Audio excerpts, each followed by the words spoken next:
पण एवढ्या जाळ्यात कशा फसल्या हो?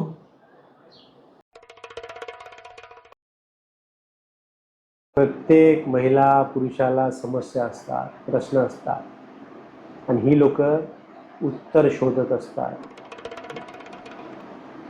मी उत्तर बनलो. प्रश्न कुठलाही असो, समस्या कुठलीही असो, उत्तर फक्त कॅप्टन. अमिताभ बच्चन 4 पर्याय देतो, मी एकच दिला, कॅप्टन. मूल नाही, कॅप्टन. पैसा नाही, कॅप्टन. मंत्रिपद पाहिजे, कॅप्टन. तिकीट पाहिजे, कॅप्टन. नवऱ्यासोबत जमत नाही, संसारात पटत नाही, माणसाचं उठत नाही, उत्तर फक्त कॅप्टन.